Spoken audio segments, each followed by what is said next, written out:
Bonjour tout le monde, moi c'est Fabienne Divina. Bienvenue sur Radio Télévisionnaire. C'est toujours un plaisir pour notre là pour nous informer de tout ça qui fait actualité. Ou même qui abonné déjà, nous devons merci pour support.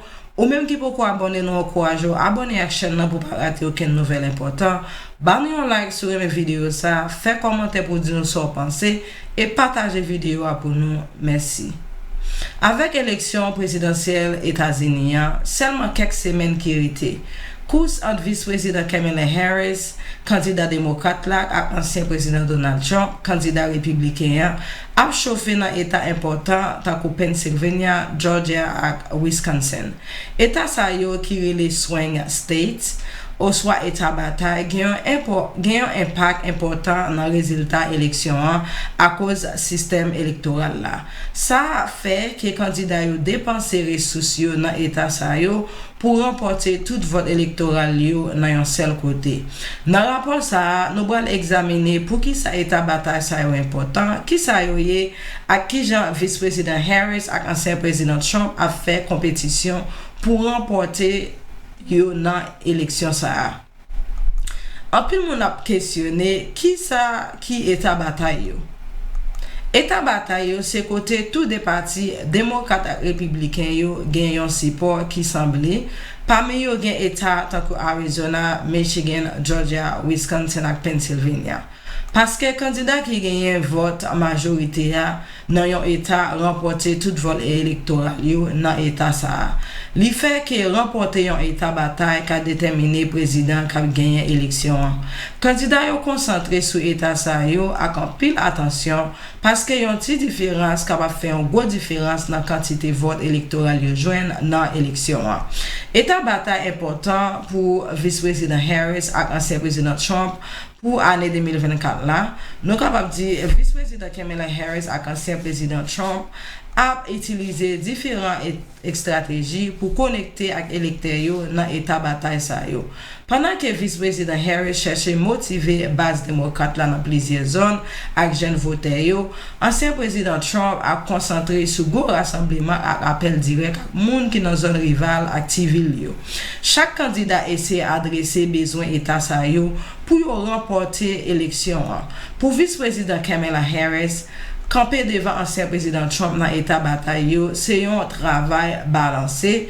Pendant que ancien président Trump kembe une base support qui sorti dans la campagne avant lui, vice-président Harris a travaillé pour motiver base démocrate là à qui ont concentration sur problèmes en tant que soins santé, changement climatique et économie. Cependant, quelques experts pensaient que l'État fait face à des défis pour connecter à électeurs classe moyenne travailleurs blancs yo. Groupe démographique ça te président Joe Biden était positif en 2020 parce que yo te senti l'État yon moun qui comprend valeur qu'il tire li yo. Comme une femme noire, vice-président Harris portait une représentation avec un focus différent qui a changé qualité voter li attiré comparé avec base président Biden te gagné. En 2020, président Joe Biden te gagné état bataille tant que Pennsylvania, Michigan et Georgia avec une différence et droite qui était important dans victoire liya. Pour ancien président Trump, reprendre état ça est important en pile pour le taka virer collège électoral là en faveur. Pennsylvania par exemple gagne une histoire qui longue dans favoriser candidat démocrate mais li montre plusieurs signes yo commencé pencher sous parti républicain. Groupe base travailleur blue collar yo tourner yon principal pour tous des candidats yo côté chaque pour mettre réforme économie à croissance job. Message ancien président Trump là attiré électeurs ça yo à travers critique sur dynamique et puis promesse pour rebâtir industrie fabrication. Effort ancien président Trump pour remporter Arizona et Georgia très intense. Arizona fort pour parti républicain historiquement, mais président Biden a renversé résultat 2020. Ça qui te montré dynamique politique yo capable de changer. Campagne vice-président Harris la ouais état comme une pièce critique dans stratégie yo, surtout dans ville tant que Phoenix Côté yo concentré sur soins santé ak réforme immigration qui important en pile pour gros population latino yo. Georgia qui était un état pour républicain te bay président Biden yon victoire en 2020.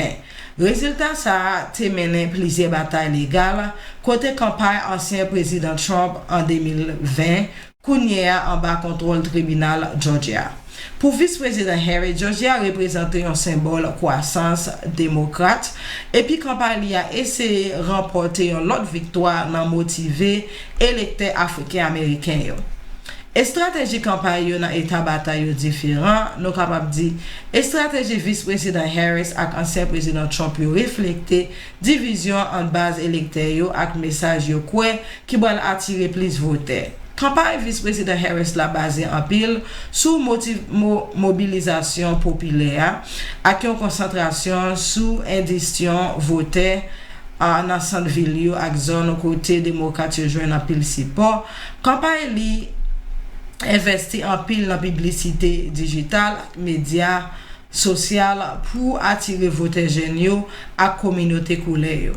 Vice-président Harris visait problème tant que droit reproductif à croissance à contrôle ZAM, qui bien positionné dans plusieurs zones qui a influencé voteurs qui peuvent décider. Our top priority as a nation 4 years ago was to end the pandemic and rescue the economy.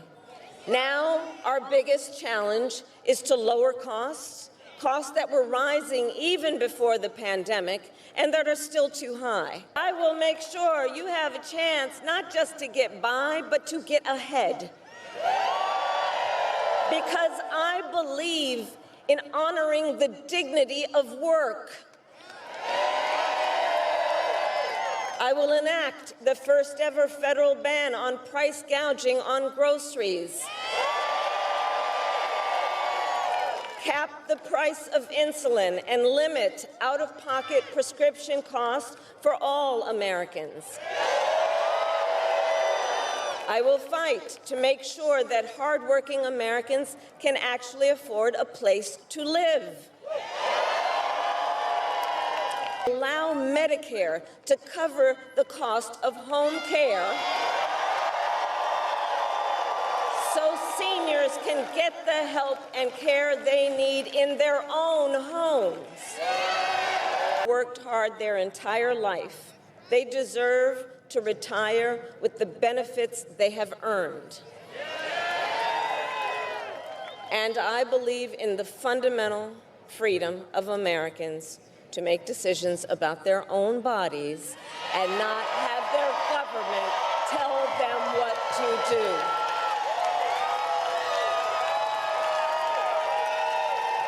One in 3 women in America lives in a state with a Trump abortion ban. Many with no exceptions even for rape and incest.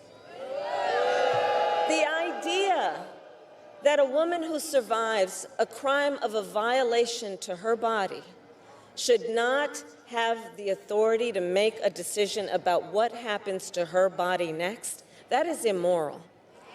That is immoral. And Trump's not done.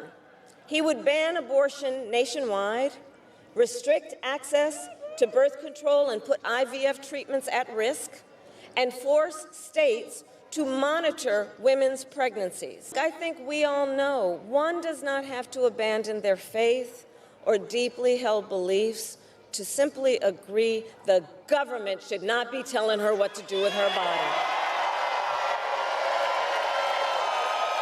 Not the government. And when Congress passes a bill to restore reproductive freedom nationwide, as President of the United States, I will proudly sign it into law. Proudly.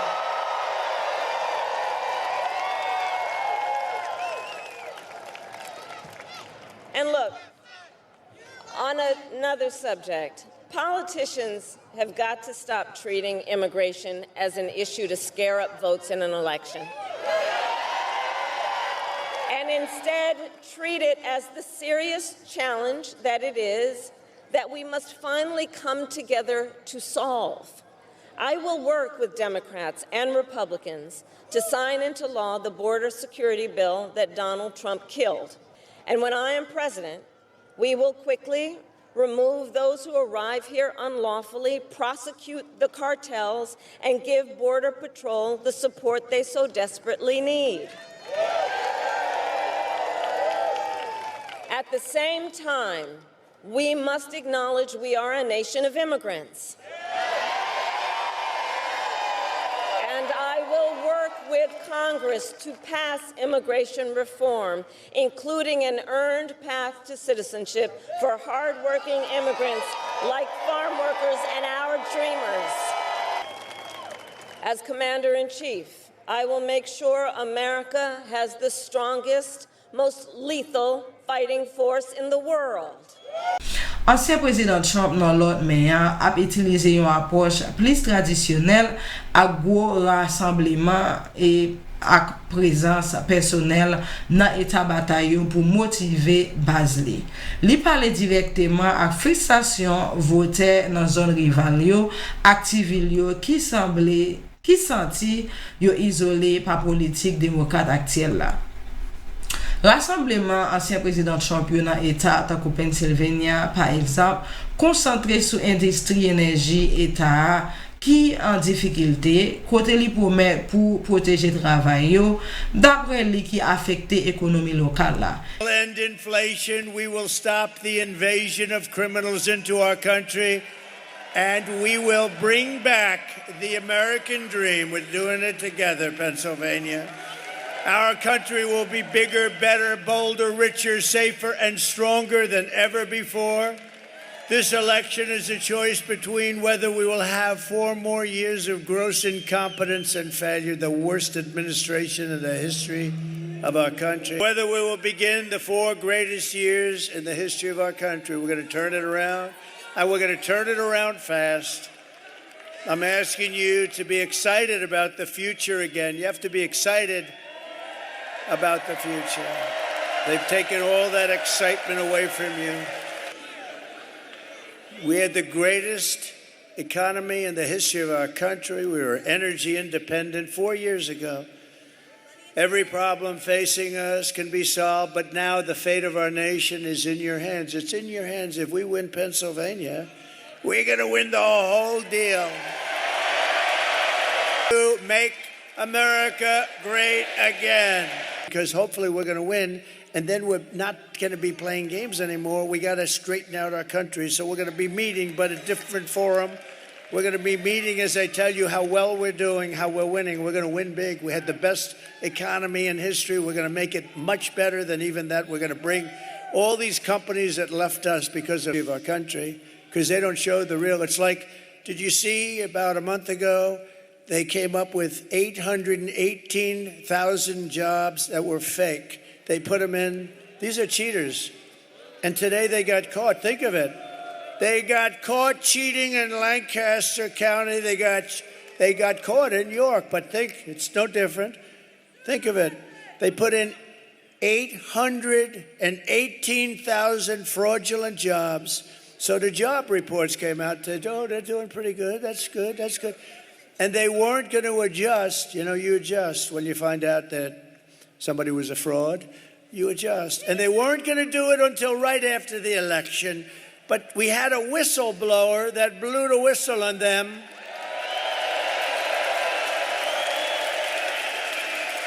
Really dishonored.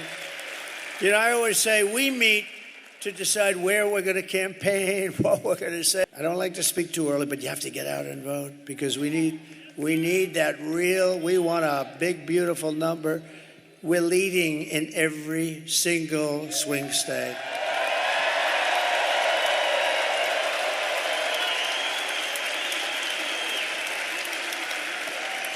Because normally Republicans, they like to vote at the end. No matter what you say, they like to vote at the end. They like to be there on Tuesday where they can watch it actually go into that beautiful, often corrupt machine.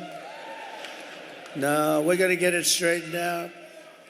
Kamala cost the typical American family over $30,000 in higher prices because of their ridiculous inflation. And listen to this, they killed 50,000 manufacturing jobs just this year alone. They're killing our country. Scott Bessent, one of the biggest and best, one of the most brilliant. Oh, look at that, they know him. It's not a huge amount of people, it's pretty good. Whoa. Oh, wow. Scott Bessent, he's one of the great Wall Street analysts, considered one of the best. He said, the economy is no good, but the stock market is only going up for one reason, because everyone thinks that Trump is going to win the election and we're going to take it to new levels. That's what he said. It's true. You want to see a market crash? If we lost this election, I think the market would go down the tubes. Ekip liye a fait campagne solide dans Floride ak North Carolina. Côté li gen ak yon différence en 2020, mais li wè yo comme essentiel pour chance li nan élection 2024 là. Pour tous des candidats yo défi à clair, kembe ou soit bâti nan état qui souvent descend dans quelques millions votes différence. Campagne la wè augmentation dépenses dans publicité, surtout dans Pennsylvania ak Georgia, côté tout des campagnes yo observé ak channel média yo et annonce qui mettait absent sur récupération économique, sécurité nationale ak espérance dans leadership. La démographie a changé dans les États-Unis, certains États viennent montrer changement dans la politique là. Arizona et Georgia par exemple viennent plus compétitifs pour démocratie à cause d'une augmentation dans l'urbanisation et changement dans la démographie. Succès président Biden dans Arizona en 2020 te marqué un changement étonnant parce que l'État a voté républicain en majorité depuis l'année 1950. Vice-président Harris espérait qu'un avantage ça n'a concentré sur problème qui est important pour gros population latino Arizona tant que éducation et réforme dans soins santé. Entre-temps, républicains yo en croissance dans Floride qui vient plus solide pour parti républicain dans Dènye année yo. North Carolina a été compétitif dans succès ancien président Trump en 2020, bay campagne li a plus confiance qui ka élargi avantage li. Pour démocrate yo kembe base yo dans état Batay sa yo qui sous route pour yo vin plus important pour succès vice-président Harris. Pour nous finir, important état Batay yo dans année 2024 comme campagne la a entré dans ligne droite là, li clair